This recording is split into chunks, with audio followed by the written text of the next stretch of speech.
যুবক, তুমি কি আমি জানতে চাই 40 দিন পর্যন্ত আমি একটা যুবতী মহিলা, সুন্দরী মহিলা, আমার মতো সুন্দরী আমার মনে হয় এলাকার কেউ নয়।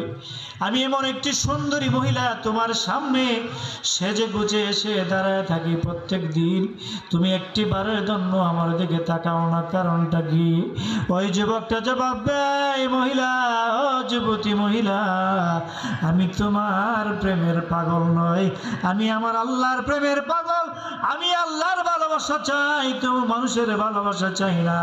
যে রব্বে কারিমের যে ঈমান আমি এনেছি, যে আল্লাহকে আমি বিশ্বাস করেছি, ওই আল্লাহকে স্যার আমি আর কিছুই চাই না। জোরে বলি সুবহানাল্লাহ।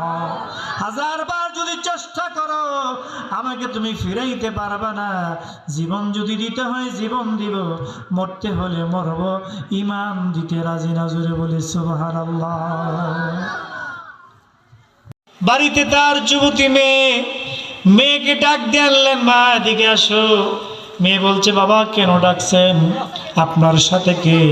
একজন মুসলমান ছেলে, সে কিছুদিন আমার বাড়িতে থাকবে, তোমার একটা দায়িত্ব দেওয়া হবে। বলে কি দায়িত্ব? ওই যুবকটাকে তুমি ছলে বলে কৌশলে বুঝিয়ে ইসলাম থেকে সরাইয়া দিবা, তার ঈমান থেকে তাকে দূরে সরাইয়া তাকে নাসারা ধর্মের মধ্যে নিয়ে আসবা। জোরে কন নাউজুবিল্লাহ। ইহুদি নাসারা বানাই দিবা, ইসলাম তাকে সরাই দিতে হবে, এই দায়িত্বটা তোমাকে দেওয়া হলো। মেয়েটা বললো, এটা আমার জন্য কোনো ব্যাপারই না। জোরে কন নাউজুবিল্লাহ। এই ছেলের সাথে মেয়েটাকে দেওয়া হলো, একটি ঘরের ভিতরে নির্দিষ্ট জায়গা করে দেওয়া হলো। ওই যুবক সারাদিন রোজা রাখে, সারা রাত্র আল্লাহর ইবাদত বন্দেগী করে, মেয়েটা সুন্দরভাবে সেজে গুজে ওই যুবকের সামনে দাঁড়ায় থাকে।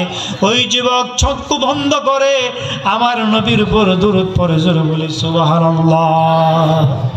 একবারের জন্য মেয়ের দিকে তাকায় না। 1 মাস কি 40 দিন কেটে গেল, একবারের জন্য যুবকটা ওই মেয়ের দিকে তাকায় না। জোরে বলি সুবহানাল্লাহ। 40 দিন পর্যন্ত মেয়েটা চেষ্টা করলো যুবকটাকে ইসলাম থেকে সরানোর জন্য, একবারের জন্য পারে নাই। জোরে বলি সুবহানাল্লাহ। 40 দিন পরে নারায়ে তাকবীর, নারায়ে তাকবীর।